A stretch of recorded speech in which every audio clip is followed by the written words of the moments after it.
तर शेतकरी बांधवांनो, खूप साऱ्या शेतकरी बांधवांनी मागेल त्याला किंवा पीएम कुसुम असेल किंवा महावितरणच्या मार्फत हे सोलरसाठी अर्ज केले आहेत आणि अर्ज केल्यानंतर खूप साऱ्या शेतकरी बांधवांचं असं म्हणणं आहे की आम्हाला जी कंपनी सिलेक्ट केली आहे ती कंपनी बदलायची आहे आणि कशी बदलायची आहे आणि ती बदलता येते का, अशी सविस्तर माहिती या व्हिडिओच्या माध्यमातून मी तुम्हाला सांगण्याचा आज प्रयत्न करणार आहे। तर शेतकरी बांधवांनो, जर तुम्ही जर चॅनलवरती जर पहिल्यांदाच आला असाल तर आपल्या चॅनलला नक्की सबस्क्राइब करा आणि व्हिडिओ मधली माहिती जर आवडली तर व्हिडिओच्या शेवटी आपल्या व्हिडिओला नक्की लाईक करा। तर शेतकरी बांधवांनो, खूप साऱ्या शेतकऱ्याचं असं म्हणणं आहे की जा आम्ही सोलर पंप निवडलेला आहे, हा सोलर पंप आम्हाला जी कंपनी निवडलेली आहे ही कंपनी आम्हाला बदलायची आहे, तर बदलता येईल का?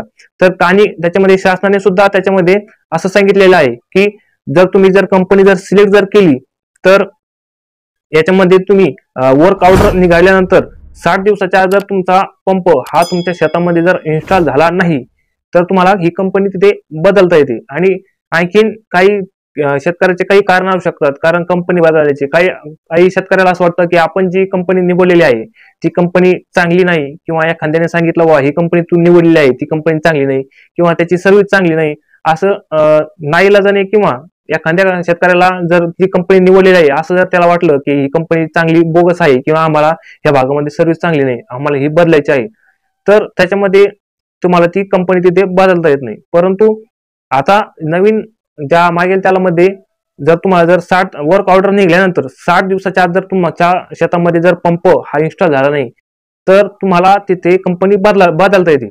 परंतु जर त्या मागेल त्याला सोलर पंपाच्या वेबसाईटवर जर तुम्ही जर गेलं तर कंपनी बदलण्यासाठी हे तुम्हाला तिथे कुठेही प्रकारचा ऑप्शन आणखी तिथे आलेला नाही। हा तिथे मोठा सावळा गोंधळ तिथे चालू झालेला आहे।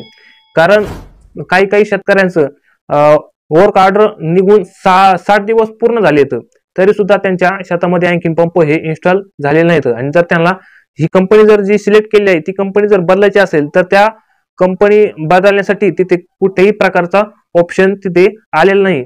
आणि याच्यासाठी खूप सारा आवाज शेतकरी बांधवांनी उठवण्याची कुठेतरी ही गरज आहे।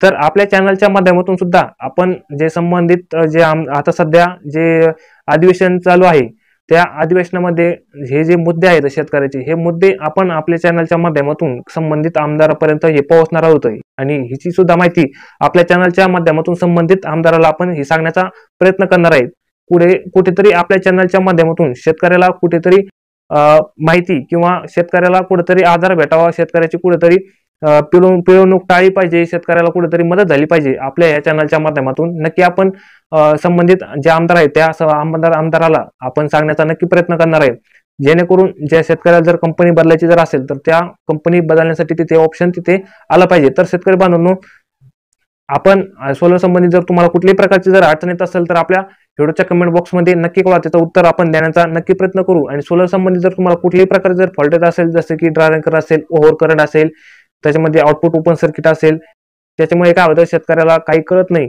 आणि शेतकरी हातपल होऊन जातो, ते फॉल्ट वगैरे त्या शेतकऱ्याला कळत नाही। त्याच्यामुळे आपण आपल्या चॅनलवरती व्हिडिओ बनवलेला आहे, ते तिथून पाहू शकता। आणि ते जर तुम्हाला जर काही जर कळलं नाही तर आपल्या व्हिडिओच्या डिस्क्रिप्शन बॉक्स किंवा कमेंट बॉक्समध्ये तुम्ही विचारू शकता, त्याचं उत्तर देण्याचा आपण नक्की प्रयत्न करू। आणि व्हिडिओ मधली माहिती जर आवडली तर व्हिडिओला नक्की लाईक करा, चॅनलला सबस्क्राइब करा। भेटूया अशाच महत्त्वपूर्ण व्हिडिओमध्ये, तोपर्यंत धन्यवाद।